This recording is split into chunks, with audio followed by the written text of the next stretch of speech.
Jarraian ChatGPT erabiliko dugu erronkako sortze prozesua lantzeko eta emandako proposamenak hobetzeko. Horretarako, prompt egokia emango diot ChatGPT-ri, non azaltzen dudan,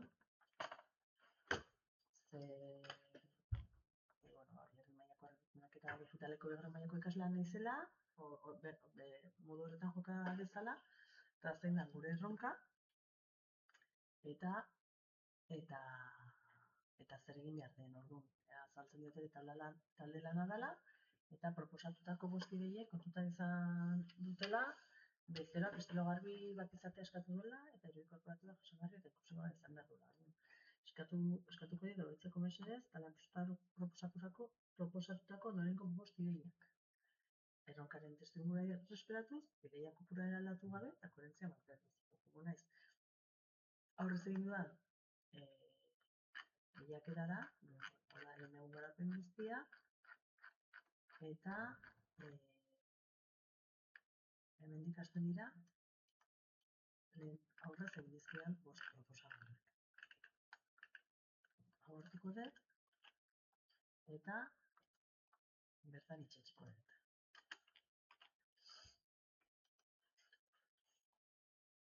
Gurekin proposamenak ari zait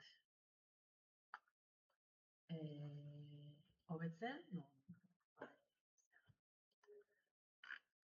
informazio zabalagoa ari zaiten orduan. Proposamenak garapena egin dit,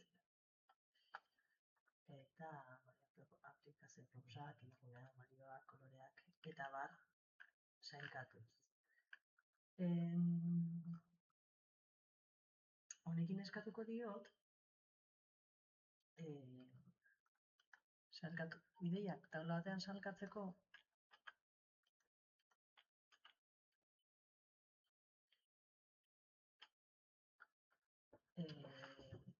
berak emandako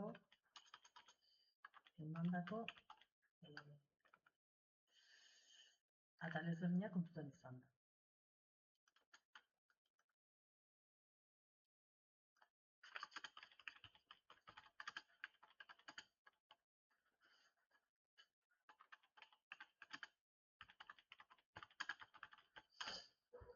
Eskatuko diot taula formatuan emateko informazioa,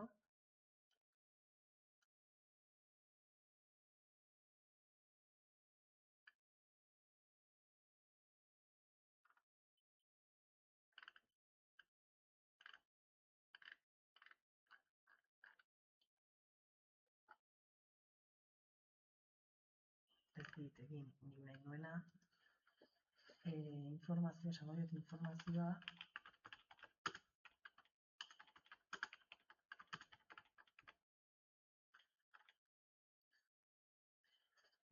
talaten sailkatzeko eskatuko diot, eta bide batez, balorazio bat egiten didanez, eskatuko diot ere taula honetan,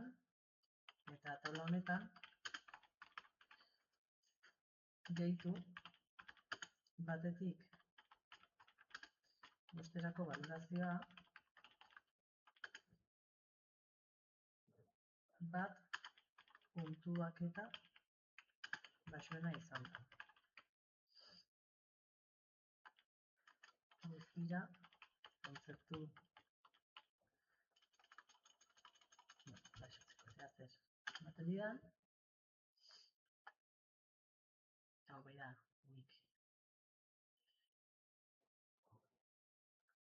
gehiago nahiago nuen, hau zan hasiera batean nahi nuena, kontzeptu taula batean jartzea, eta orain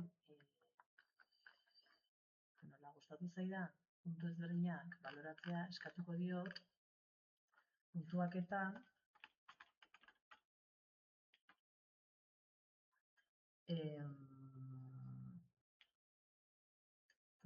baloratzeko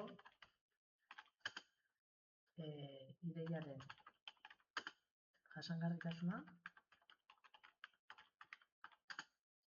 inklusioa eta bezeroak eskatutako estiloaren egokitasuna.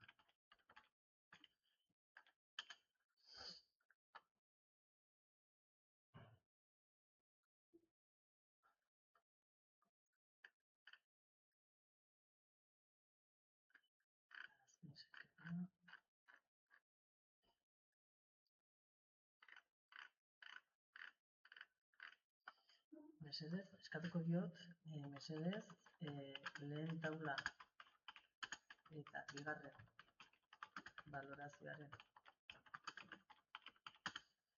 dena batean batzeko. Mesedez, lehen eta taula eta bigarren balorazioaren taula dena batean bat.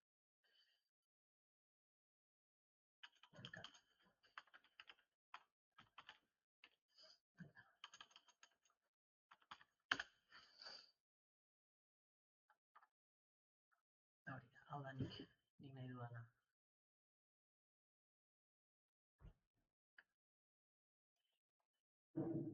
Hau da nik nahi dudan taula. Orduan hemen badaukat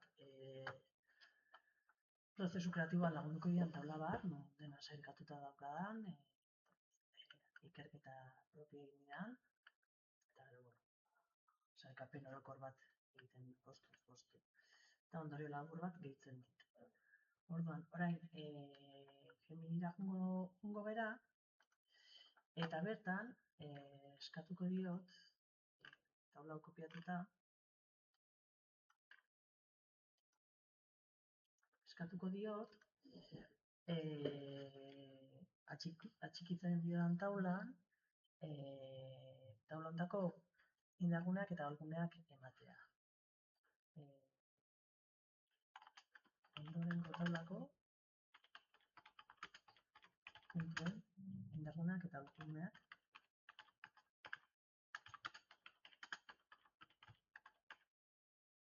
ematea.